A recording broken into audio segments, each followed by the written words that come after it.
Mais pour pouvoir vaincre, pour pouvoir réussir, ne faut jamais regarder le passé. Le passé, c'est un poison, bien aimé le Seigneur. Amen. Il est un poison. Il est un poison. Le passé, c'est un poison. C'est pourquoi vous verrez les enfants, bien qu'ils vont à l'école, mais ils disent quoi? Regardez tout souvent. Ils vont dire quoi? Et d'ailleurs, même si on étudie, on ne va pas devenir des PDG. On ne va pas devenir des ministres. Déjà, quelqu'un il commence à travailler avec un passé qui lui retient, qui lui tire vers en arrière. Qui le tire vers le chèque. Comment veux-tu que le temps soit aussi une bénédiction dans ta vie? Parce que tu marches déjà à contre-temps. Tu marches déjà à contre-temps. Tu marches à contre-temps. C'est-à-dire, ce que Dieu avait déjà programmé pour toi dans la vie, tu n'auras plus d'effort à le faire. Parce que dans ta tête, dans notre tête, nous avons déjà développé, nourri un passé qui nous garde, qui nous garde, qui nous domine, qui est en train de nous assujettir, qui est en train de nous mater. Tu gardes un passé, tu viens dans l'église, même si on donne des prédications, même si on donne des conseils comment pour la prière, toi comme tu connais les mauvais comportements des pasteurs, toi tu le gardes toujours dans ton cœur. L'apôtre Paul dit, je cours vers en avant, je ne regarde pas ce qui est en arrière. Il ne regarde pas ce qui est en arrière. Alors quand on regarde ce qui était en arrière pour l'apôtre Paul, il était un criminel. Amen. Un persécuteur. Quelqu'un qui allait là où le nom de Jésus était annoncé, il tuait les gens, il massacrait, il leur ordonnait de ne plus prier. Il semait la terreur, rien que son nom était la terreur. Amen. Rien que son nom. Attendre l'apôtre Paul. Quand on vous dit que l'apôtre Paul vient ici chez vous, c'est la terreur. Donc, chacun doit prendre la poudre de l'escarpette. La fuite. Aller dans les quatre coins où il veut. Mais quand le temps fut venu, lorsqu'il veut avancer, peut-être on lui rappelait ces choses-là. On lui rappelait, mais toi tu veux prêcher quelqu'un, mais toi, n'est-ce pas c'est toi là qui tuais les chrétiens là? Pourquoi tu veux les prêcher? Il dit non, si je regarde ces choses-là, si je regarde les dires de gens, si je regarde la pensée des gens là, je serai toujours retenu dans le passé. C'est pourquoi il dit quoi? Je cours vers le but. Pour les études que toi tu fais. Pour les études que nous faisons. Pour l'église que nous sommes, bien-aimés du Seigneur. Courons maintenant vers le but. Ne pas regarder ce qui est dans le passé. Ne pas regarder que non, parce qu'il y avait un frère qui était là, qui est parti. Tu ne sais pas peut-être pourquoi est-ce que Dieu l'a enlevé. Ne pas regarder que non, oh, moi je venais, je priais. Mais comme les serviteurs là ne venaient pas, ça m'a aussi découragé, je ne veux plus venir. Tu as regardé un passé qui s'est accroché à toi. Abandonnons le passé. L'apôtre Paul dit abandonne le passé. Un poison qui tue même le mariage aujourd'hui, le passé. Un poison mortel, bien-aimé le Seigneur. Aujourd'hui, beaucoup de couples ici en France ou dans le monde entier, ils vivent dans le passé.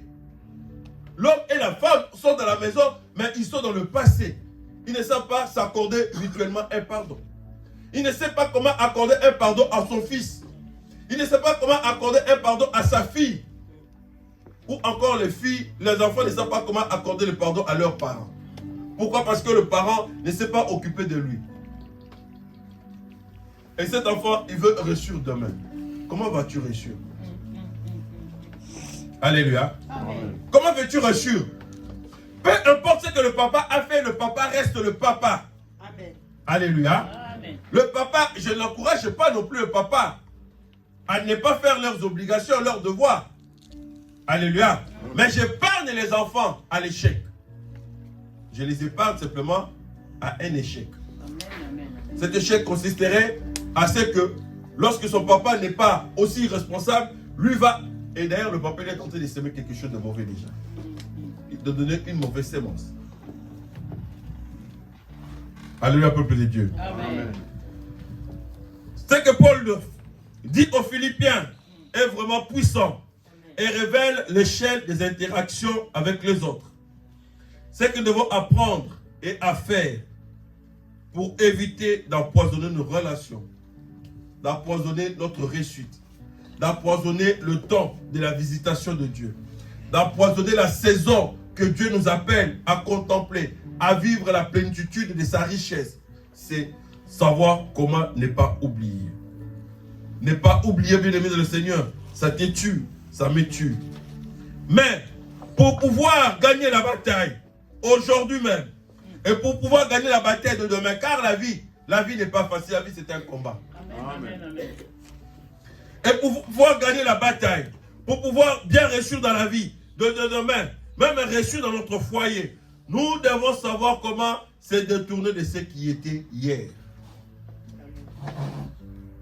Hier, si tu avais échoué dans tes études, ça ne veut pas dire que demain tu ne vas pas échouer. Tu vas réussir. Tu échoueras simplement si tu te lèves toujours dans la fatigue, si tu te lèves toujours dans les futilités. Alléluia. Yes. Si tu ne sais pas comment saisir le temps, car on a dit dans ce lieu que chaque chose a un temps. Alors que nous disons chaque chose a un temps, si toi tu ne sais pas comment saisir de cette phrase, tu penses simplement, bon, on l'avait dit pour les autres, on ne l'avait pas dit pour moi. Ou tu penses simplement, on l'avait dit, mais comme mon papa est serviteur, ma maman est servante de Dieu, ou encore parce que je viens travailler dans le Seigneur, ou encore parce que je viens seulement jouer la guitare, chanter, que moi je suis épargné. Tu n'es pas épargné. Amen. Alléluia, peuple de Dieu. Amen. Personne de nous est épargné. On est épargné simplement quand on fait la volonté de Dieu. Amen. Yes. Amen. Amen. Nous devons nous détourner dans le passé. Nous devons détourner nos yeux dans le passé. Nous devons détourner, c'est dans cela que nous devons garder, c'est comme ça que nous garderons notre cœur. Amen. Lorsque ton cœur n'aura pas d'amertume, lorsque ton cœur n'aura pas de frustration, lorsque ton cœur n'aura pas de pleurs, lorsque ton cœur sait comment pardonner, sait comment pardonner ton voisin, sait comment pardonner ta femme, sait comment pardonner ton mari, sait comment pardonner le pasteur qui ont fait du mal. Yes. C'est comment pardonner les pasteurs. Lorsque tu sais comment pardonner, c'est comme ça que tu verras la grandeur de Dieu. Le temps est une bénédiction. Alléluia. Nous vivons dans le temps. Nous devons le saisir, bien-aimé le Seigneur. Saisissons le temps. C'est aujourd'hui ou jamais, où la parole de Dieu nous parle, pour que cette année soit une année pleinement réussie. Pour que cette année, nous puissions monter la dimension dans ta vie de la prière, dans l'exercice de la vocation de Dieu. Dieu a mis en toi la vocation. La vocation, c'est quoi? C'est ce qui est c'est ce que l'homme fait malgré tout. Peut-être, je vais donner la vocation. Amen. Comme ma femme, elle est pasteur, mais en elle, ce qu'on appelle la décoration, c'est plus qu'elle. Alléluia. C'est une vocation. Un don que l'Éternel Dieu a mis en lui. Et par ces dons-là, Dieu sait comment est-ce qu'il va la bénir de ces dons-là. Alléluia. Par ta vocation, là, c'est que Dieu a mis en toi. Si c'est le préparer, si c'est le dire, développe-le avec le Seigneur. Alléluia. Si c'est la connaissance, développe-le avec le Seigneur. C'est pourquoi l'apôtre Paul le dit, je cours. Je ne regarde pas en arrière, je cours vers le but pour remporter le prix de la vocation céleste. Dieu lui avait appelé et en lui, il avait cette vocation. Il disait, moi je vais servir le Seigneur Dieu. Alléluia. Il n'a pas regardé ce qu'il était. Le passé ne peut pas t'attirer. Garde ton cœur plus que toute autre chose. Garde ton cœur de ne pas recevoir les négativités des autres personnes. Garde ton cœur. Yes. Garde ton cœur, ne pas le nourrir, bien aimé le Seigneur, dans les échecs des autres. Garde ton cœur. Yes. Garde ton cœur, bien aimé le Seigneur, à ne pas copier ce que vivent les autres, parce qu'ils sont les hommes comme toi. Garde ton cœur. Même si il est un homme comme moi, même si nous sommes issus de la même famille, mais nous n'avons pas tous la même destinée. Yes. Nous n'avons pas tous la même destinée. Même si on était des jumeaux, des jumelles, nous n'avons pas tous la même destinée. Et d'ailleurs, quand on est venu dans le monde, même quand on appelle des jumeaux, des jumelles, ils ne viennent jamais tous au même moment. Il y a un qui vient, l'autre qui vient après. Soit en décalage des secondes. C'est très important le décalage des secondes. Parce que dans une seconde là, il y a des gens qui meurent. Yes. Dans une seconde là, simplement. Alors que nous le voyons, on le minimise, bien aimé le Seigneur. Mais on ne sait pas comment est-ce qu'il est. Il est vraiment très riche. Une seconde. Une seconde. Je parie quand tu seras un jour dans la souffrance, c'est là où tu comprendras que la seconde que tu es en train de négliger, de servir Dieu, d'être dans la présence du Seigneur, tu comprends comment est-ce qu'il est très important. Alléluia. Oui, bien-aimé le Seigneur, nous ne pouvons pas. C'est ce que nous devons se dire, bien-aimé le Seigneur. Pour gagner la bataille aujourd'hui et de demain, nous devons savoir comment détourner nos yeux dans ce qui est le passé. On ne peut pas le changer. Hier, j'avais choisi, je ne peux plus changer le passé. Il est passé. Amen. Hier, le pasteur là, il avait fait mal. Je ne peux plus changer, il est déjà passé. Mais ce qui est vrai, alors, nous ne pouvons pas vivre dans le passé. Nous ne pouvons pas vivre en lui. Amen, amen, amen. Ton cœur, tu le garderas si tu ne vis pas en lui, dans le passé. Si tu ne vis pas dans le schéma. Si tu ne vis pas comment est-ce que ta femme là t'avait mal parlé. Si tu ne vis pas dans cela. Mais aussi longtemps que tu vivras mal dans cela, tu n'iras pas plus loin dans la vie. Alléluia. Il y a un truc qui va toujours commencer à te ronger. Aussi longtemps que tu vivras dans cela, même si tu changeais des femmes, même si tu changeais des hommes. Encore parce qu'on ne peut pas changer des enfants. Tu étais même capable de dire que mais cet enfant, je peux même changer. Mais bon, ça c'est plus fort. On trouve peut-être les alibis de dire bon, je peux changer le mari, je peux changer la femme parce que ça ne va pas. Mais si tu le changes et que dans ton cœur, tu as toujours le passé. Amen, amen, amen, amen, amen. Gloire à Jésus. Alléluia. Un homme s'était divorcé. Gloire. Alors, il a voulu se remarier. Pasteur la demande, pourquoi tu veux te remarier? Oh non, tu vois, je suis déjà plus vieux, j'ai des enfants déjà, il faut que je refasse ma vie.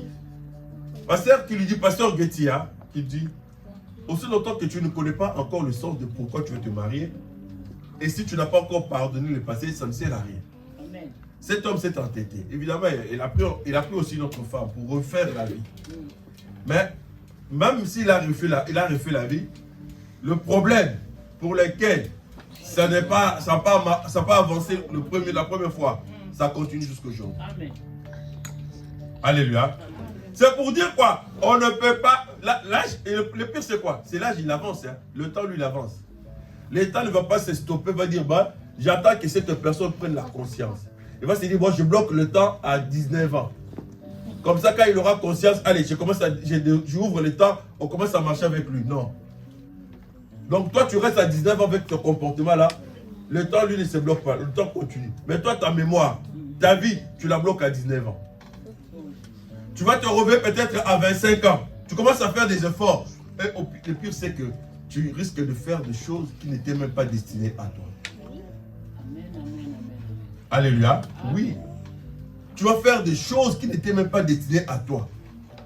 Des choses qui n'étaient pas destinées à toi. Alléluia. Amen. Arrêtons de vivre dans le passé. Nous ne pouvons pas changer de mauvaises paroles que les gens nous ont dit. On ne peut pas changer de mauvaises paroles que ma femme m'a dites. On ne peut pas changer de mauvaises paroles que mon mari avait dit. Le manque de respect là que ton enfant avait à ton égard, tu ne peux pas le changer non plus encore en ce jour.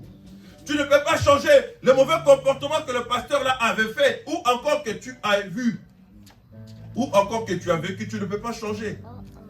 Et puisque nous n'avons pas la capacité de changer le passé, pourquoi est-ce que nous devons encore rester dans le passé?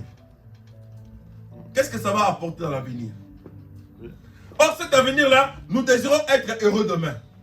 Tu travailles, tu dors, tu pries, tu cherches pour que demain tu sois bien, pour que demain tu puisses avoir une réussite. Alors que le passé, il est encore en toi. Ton cœur est rempli encore dans le passé. La pesanteur, la force du passé, il t'attire vers l'arrière. Il t'attire encore vers le bas. C'est pourquoi tu es même le premier à être le sujet des moqueries des pasteurs. Parce que tu penses que tous les pasteurs sont pareils. Alléluia. Or, tu oublies que non, il y a des choses, quand tu arrives à comprendre, à voir, dis-toi que c'est le Seigneur Dieu qui veut t'amener une chose. Il veut t'amener dans une autre dimension. C'est pas que le pasteur, le Seigneur a permis que tu vois, tu comprennes cela pour que ta vie spirituelle soit étouffée. Non. Amen. Ce n'est pas pour cela. On ne peut pas changer le passé. On ne peut pas changer ce qui a été fait hier. Ou encore ce qui a été fait pendant 5 ans. Ce que vous avez vécu il y a 5 ans. Ce que vous avez vécu il y a 5 ans. Mari et femme. Oh, les parents, ce que nous avons vécu il y a 5 ans, nous ne pouvons plus le changer. Alors, qu'est-ce qu'il y a comme perspective? Qu'est-ce que nous allons nous poser comme avenir? C'est laisse le Seigneur Dieu te garder. Laisse l'éternel Dieu t'accompagner. Laisse le Seigneur Dieu t'obliger un nouveau caractère. Laisse le Seigneur Dieu t'imposer un autre choix. Ce choix de l'éternel Dieu, c'est savoir comment oublier. Oublier, c'est accorder le pardon. Pardonne à ce pasteur-là. Pour que ce qui est en toi comme étant le ministère de guérison, l'imposition de main puisse être, que le Seigneur Dieu puisse accompagner cela avec vivacité, avec effort. Pardonne cela, pardonne bien-aimé, pour que tu saches comment ouvrir certaines portes de ta vie, pour que tu saches comment aller de l'avant dans le Seigneur. On ne peut pas changer les actes qui a été posé dans le passé, qui a été posé hier. Amen. Mais on n'est pas non plus obligé, de laisser ces paroles, de laisser ces actes offenser et dicter notre comportement, notre attitude, notre choix de demain, d'aujourd'hui et de demain. Puisqu'on ne peut pas le changer, alors ça ne peut pas dicter aujourd'hui notre comportement. La femme est devenue très aigrie à l'homme à cause du passé. Alors que ça ne change rien, ça commence à venir à lui dicter. Il dit, bon, demain, il va voir ce que je vais faire. L'homme, connaissant aussi qu'il ne peut pas rien changer, ce qui est fait est fait. Puisque j'ai pardonné, je dois vivre maintenant dans le pardon. Bien aimé, laissez le Saint-Esprit nous conduire. Amen, amen. Alléluia. Amen. Ce n'est pas le quartier, parce que l'autre là, il avait échoué. Toi, tu ne peux pas échouer. Alors laisse le Saint-Esprit te conduire. Que cela ne dicte pas ta vie. Que le passé ne puisse pas commander ta vie. C'est pourquoi nous disons personnellement aujourd'hui, le Seigneur est là pour nous aider. Amen. Il est là, bien-aimé, le Seigneur, pour nous donner de l'avance. Il est là, bien-aimé, pour aller avec nous plus loin. Le Seigneur a besoin de réaliser nos projets. C'est pourquoi il nous demande de ne pas être comme des hommes stupides, des hommes insensés. C'est ça qui est insensé. C'est ça l'insensé, l'homme insensé. C'est l'homme qui ne sait pas lire vraiment son avenir. C'est l'homme qui ne sait pas lire vraiment le point de la réussite de sa vie. C'est l'homme qui ne sait pas vraiment lire quelle est la volonté de Dieu pour sa vie. C'est l'homme qui ne sait pas cela. C'est l'homme qui ne sait pas que non, son cœur est le temple de Dieu. Et que le Saint-Esprit habite dans son cœur. Mais puisque le Saint-Esprit habite dans ton cœur, mais pourquoi est-ce que dans ce cœur-là, il y a encore des rancunes? Pourquoi est-ce que dans ce cœur-là, il y a encore le rejet? Tu arrives à rejeter les gens. Ton frère là, tu ne le parles pas parce qu'il t'avait pris, il avait pris ton argent. Ou encore tu lui avais envoyé de l'argent pour faire des travaux à Kinshasa, tu as dit plus jamais je lui parlerai. Et d'ailleurs, même à cause de cela, tu nourris cela, tu n'arrives plus à faire quelque chose à Kinshasa. Tu es bloqué. Tu es bloqué. Tu te dis, ah, je ne peux plus faire parce que l'autre là m'avait volé. L'autre là m'avait... Mais si l'autre là t'avait volé, quel est le langage de Dieu encore par-dessus tout? Parce que rien n'arrive au hasard si Dieu ne le permet pas. S'il a permis, il y a un langage de Dieu. Il y a un enseignement de Dieu. Toutes choses qui arrivent de négativité, il y a un enseignement de Dieu. Il y a un enseignement. Dieu t'enseigne à quelque chose. Sauf que toi, tu n'étais pas capable de comprendre le langage, la lecture de la pensée de Dieu. Parce que tu avais attristé le Saint-Esprit, comme on l'avait dit l'autre fois. Aussi le temps que le Saint-Esprit est attristé, on ne comprendra pas. Amen. Alléluia. Ces hommes-là, ils étaient là. Le roi là, avec David. Non, avec Daniel. Alléluia. Lorsqu'il a vu le mot écrit sur le tableau, le mur. Sur le mur, ils étaient là. Il a demandé aux gens, aux voyants. Alléluia. Il a demandé aux voyants. Il a demandé aux gens qui savaient comment décortiquer les langages. Amen. Ils sont venus. Ils regardaient, ils disaient, mais ça c'est fou, on n'arrive pas à comprendre ça. On ne connaît pas ça, cela veut dire quoi. Ils regardaient. Mais pourtant, ils avaient une intelligence extrême auprès du roi. Parce qu'à l'époque là, le roi, ce n'est pas n'importe qui veut être à côté du roi. Et d'ailleurs, on le voit même aujourd'hui. Tous ces gens-là qui sont à côté du président, ce n'est pas des gens qui ont fait des bacs et qui ont fait juste le bac. Alléluia. Amen. Les gens qui sont aux côtés du président, ce sont des gens qui ont fait des bacs plus. Et il en était aussi pareil dans l'ancien temps. Ceux qui étaient à côté du roi. Mais il n'arrivait pas à lire ce qui était écrit dans le mur. Mais lorsqu'on a appelé Daniel, Daniel, il a regardé. Amen. Il a dit ceci. Ce que vous voyez là, il est écrit là. Tu as été pesé. Tu as été mesuré. Tu as été compté. Amen. Tu as été divisé. On a trouvé que ton pouvoir est fini. Pourquoi Daniel a pu lire ça? Parce que le Saint-Esprit était en lui. On lui a fait révéler le temps qui était dans le roi. Alors que le roi ne savait pas lire son temps le lendemain. L'orgueil était en lui. Alléluia. Tu peux aussi lire ton temps par le Saint-Esprit. Par les événements qui nous arrivent, tu peux lire aussi ton temps. Tu peux lire ton temps, bien aimé, par les circonstances qui t'arrivent. Ne pense pas que le chèque doit aussi te retenir. Ne pense pas que non, la tétutesse de ton mari, la tétutesse de ton enfant, la tétutesse de ton mari, de ta femme, soit un objet pour que toi tu ne puisses pas avancer. Lis le temps du Seigneur. Lis le langage de l'Éternel de Tout-Puissant. Par cette colère de ma femme, qu'est-ce que Dieu veut me dire? Gloire à Jésus. Vous imaginez l'Éternel de Dieu qui dit à Moïse, il vient visiter Moïse. Moïse ne lui a pas demandé, le Seigneur Dieu vient me visiter. Il vient visiter Moïse, il dit que je t'envoie vers Pharaon. Il lui donne toute armure. Il lui donne même le bâton qui devient serpent. Il dit va. Moïse qui va, il dit à Moïse ceci, je rendrai les cœurs de Moïse, des Pharaons. Alléluia. J'endurcirai les cœurs de Pharaons. Mais toi qui m'envoies dans une chose, tu endureras aussi encore le cœur de quelqu'un. Alléluia. Alléluia, peuple de Dieu. Je parie sûrement que s'il n'avait pas endurci le cœur de Moïse et des pharaons, les gens n'allaient pas comprendre la grandeur de Dieu. Amen, amen, amen, amen. Les gens n'allaient pas comprendre. Pharaon n'allait pas dire à la fin, prenez tous vos biens, de l'or, prenez des richesses, partez, allez servir vers votre Dieu, allez le servir. Alléluia. Tu n'arrives pas à comprendre la colère de ta femme là. Tu n'arrives pas à comprendre encore le comportement de ces pasteurs là. Parce que tu n'arrives pas à comprendre cela. Dieu est en train encore d'endurcir cela. Parce qu'il a besoin que toi tu vois sa grandeur. Amen. Alléluia. Bien aimé, cette année, nous ne devons pas blaguer avec le temps. Le temps passe. Hier, on avait 10 ans. Aujourd'hui, on a 12 ans. Hier, on avait 0 ans. Aujourd'hui, on a 50 ans. Hier, on avait peut-être 30 ans. Aujourd'hui, on a 40 ans. Voilà, regardez comment les temps passent. Et beaucoup ont regretté du temps. Alléluia. Amen. Beaucoup se sont dit, si je savais, j'allais le faire quand j'étais encore jeune.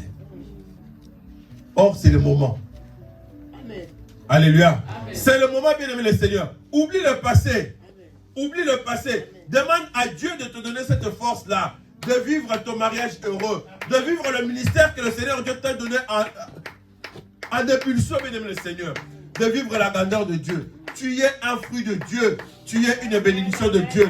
Tu es la porte par laquelle le Seigneur Dieu veut bénir toute une multitude de personnes. Et d'ailleurs, ta famille en est la première. Et toi aussi, tu es le sujet de cela. C'est pourquoi, bien aimé, passons et gardons notre cœur. Arrêtons d'empoisonner notre vie. Arrêtons d'empoisonner le lendemain. Arrêtons d'empoisonner notre avenir. Arrêtons d'être stupides. Des hommes insensés. Des hommes qui ne connaissent rien. Qui ne savent pas que non, l'Éternel Dieu bénit par les offrandes. Arrêtons cela. Quand je travaille, j'amène mon offrande dans les maisons de Dieu. Pourquoi? Même si j'amène mon offrande et qu'aujourd'hui, tu peux amener ton offrande, tu peux amener ta dîme, après demain on te licencie. Alléluia. Je vais quand même témoigner ma soeur. Quand elle est venue fraîchement avec nous, parce que nous on est tellement famille, hein. Alors pasteur a dit non, tu ne peux pas faire comme ça, il faut que tu travailles. Pasteur s'est démerdé, la soeur a commencé à travailler. La soeur a pas commencé à travailler, elle a eu le goût de travail. Elle amène sa dîme aussi, elle donne. Elle donne la dîme, tout de suite après, on lui dit que non, arrête le travail, c'est fini. Alléluia. Amen. Elle a voulu s'inquiéter. Maman Getty, pasteur Getty l'a dit, ne t'inquiète pas. c'est la volonté de Dieu. Amen. Or, quand l'Éternel a permis que le travail soit arrêté, c'est parce que le temps, la sœur n'avait plus le temps d'aller visiter ses courriers.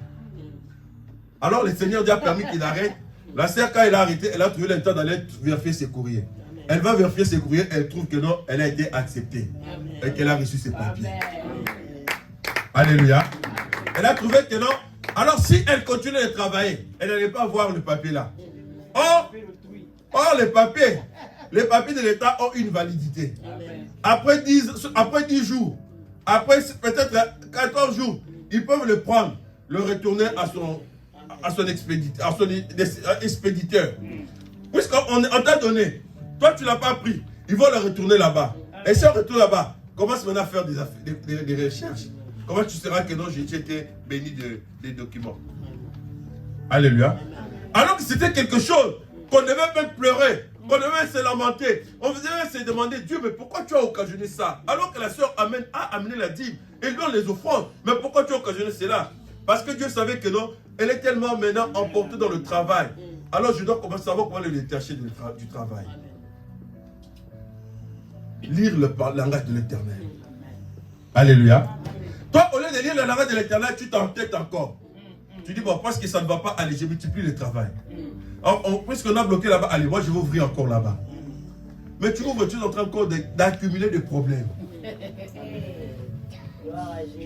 Alléluia. Amen. Ne vivons pas comme des hommes insensés. Ils ne vivons pas comme des hommes insensés. Non, bien aimé le Seigneur.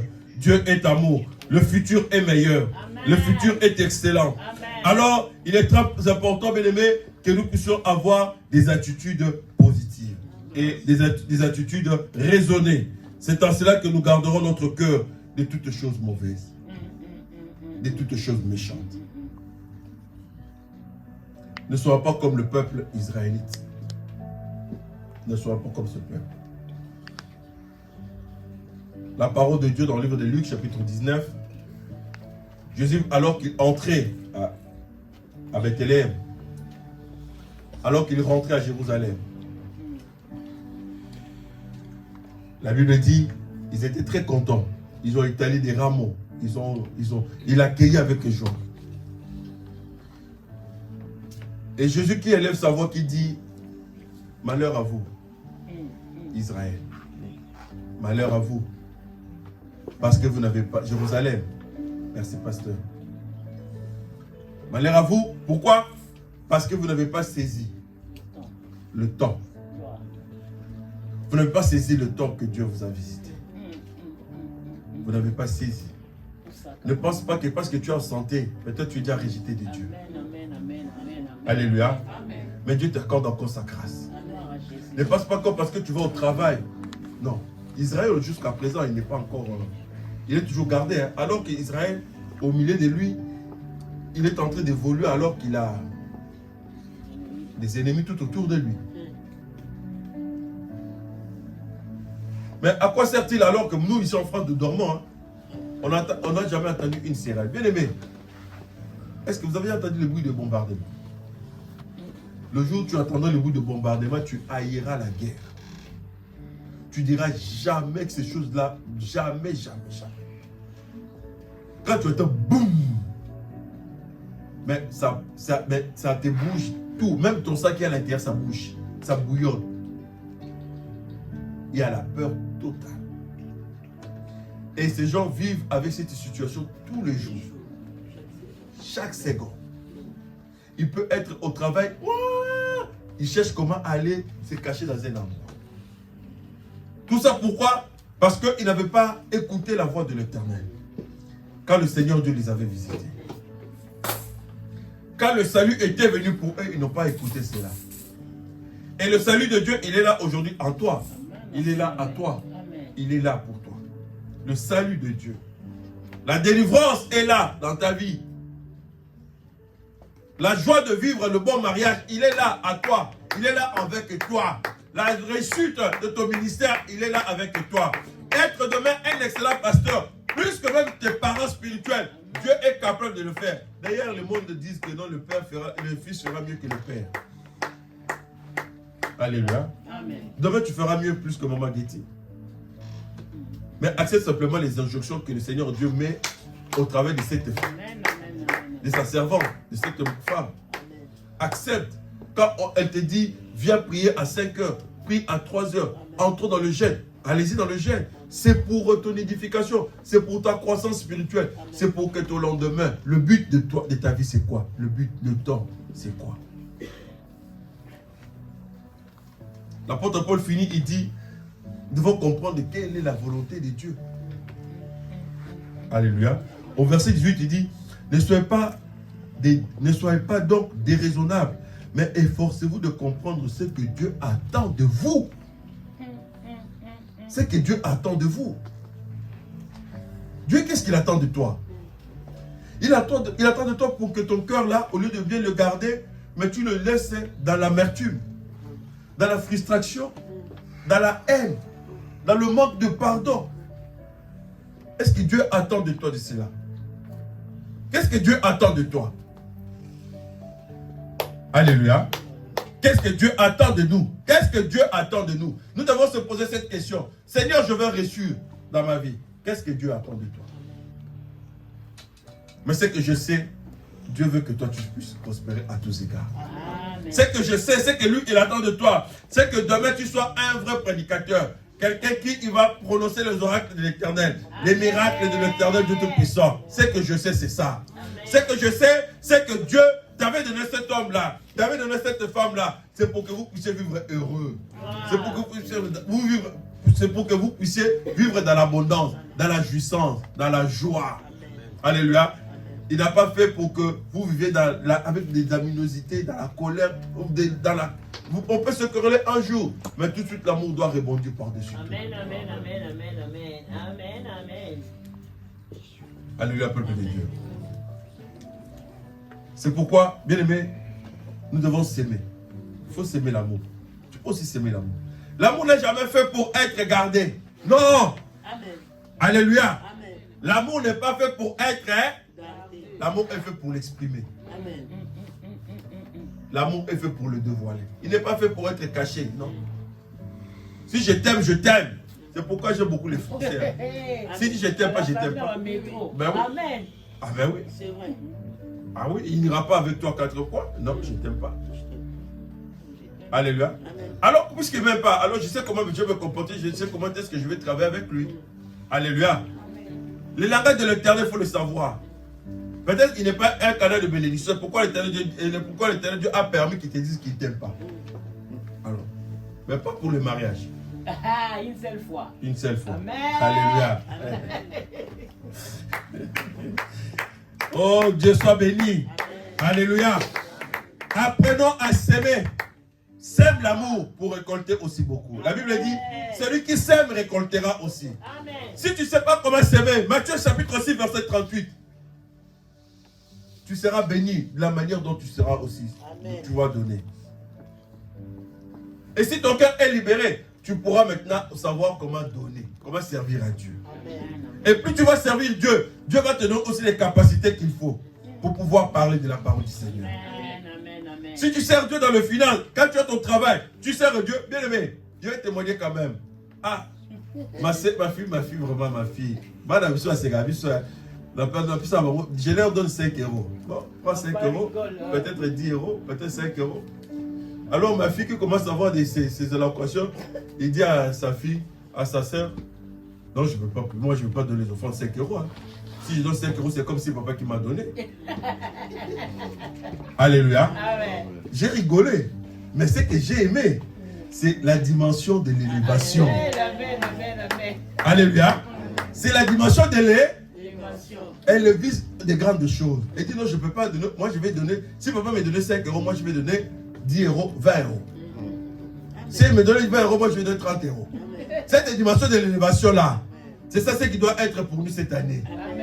Amen. Et alors pour que cela, c'est pourquoi apprends à tes enfants à donner la dîme, à donner les offrandes. Bien aimé, si je vous dis que demain le travail sera meilleur et que demain tu rencontres des situations difficiles, si tu ne donnes pas ta dîme, c'est normal. Il ne faut pas te plaindre. Et le travail sera très pénible. Alléluia. Ça, je ne vous le mens pas. Ça, je ne vous le mens hein. Mais si tu donnes ta dîme, si tu donnes ton offrande, tu sais comment s'aimer à Dieu. Le travail pour lequel tu es en train de travailler là, de te donner à fond, le Seigneur Dieu va permettre des choses dans ta vie. Alléluia, peuple de Dieu. Le Seigneur Dieu ne ment jamais. Il ne ment jamais. Sème l'amour. Dans ton cœur là, tu as de l'amour. Sème-le dans tes pasteurs. Sème-le dans tes pasteurs. Ces hommes que Dieu a établis devant vous, ce sont des hommes, je le refuse pas, nous sommes des hommes comme vous. Mais on a quelque chose de particulier. Amen. Alléluia. Amen. La Bible qui nous défend de ne pas confier, de ne pas mettre la confiance à Dieu. Mais dans le livre des 2 Chroniques 20, ou bien 1 Chronique 20, il dit, mets ta confiance à Dieu, confie-toi à l'homme de Dieu, à son serviteur, tu réussiras. Amen. Alléluia. Il sait pourquoi. Il sait pourquoi, il dit confie-toi. Alors quand tu viens vers ces pasteurs, quand tu viens vers les hommes de Dieu, écoute ce que eux, ils sont tentés de te dire. Amen. Mais à condition que cela soit en rapport avec la parole de Dieu. Que cela soit en rapport avec la parole de Dieu. Si cela est en dehors, tu lui dis, papa, mais j'ai vu que cela, ce n'était pas la parole de Dieu. Tu lui dis avec gentiment, avec gentillesse et simplicité, pas politesse, maman, merci. J'aime beaucoup vos mots-là, ça me va droit au cœur, politesse. Papa, ce que tu as dit là-bas, montre-moi qu'est-ce que c'est là, est écrit. Alléluia, peuple de Dieu. Amen. Rachetez le temps, car les jours sont mauvais. Les jours que nous vivons là, il est très mauvais. C'est pourquoi nous ne devons pas vivre comme les insensés. Amen. Plus tu fais des choses comme ça, plus les choses s'accentuent encore dans ta maison, dans ta famille, dans ton ministère. Alléluia. Amen. Puisque tu ne pries plus, les gens ne viennent plus à l'église. Tu penses que Dieu va demander qui? Il va te poser la question. Nous portons déjà un lourd fardeau. Nous qui avons cru en Jésus-Christ, nous tous qui sommes là. Nous tous qui sommes là, disons-nous que nous portons déjà un lourd fardeau. Ça aurait été mieux qu'on n'avait même pas pris, on n'avait même pas eu la conscience ou encore la connaissance. Mais Dieu nous a donné cette connaissance. Ne vivons pas comme des hommes insensés. Si Dieu permet, on reviendra le long de l'année avec ce thème, avec d'autres points. Mais permettez à ce que je puisse un peu arrêter aussi cet enseignement aujourd'hui par là. Alléluia. C'est en demandant au peuple de Dieu, en leur demandant de garder ce cœur, de garder le cœur plus précis, plus mieux, plus bien. La Bible dit, c'est de ton cœur que sortent toutes les mauvaises choses, des biens comme des mauvais. Alléluia. Donc si tu arrives à haïr quelqu'un, c'est que dans ton cœur, il y a la haine. Si tu n'arrives pas à pardonner quelqu'un, c'est que dans ton cœur, il y a beaucoup de choses de mauvais. Mais c'est pourquoi nous demandons à ce que le Seigneur Dieu prenne le contrôle, règne dans notre vie. Que Dieu nous bénisse.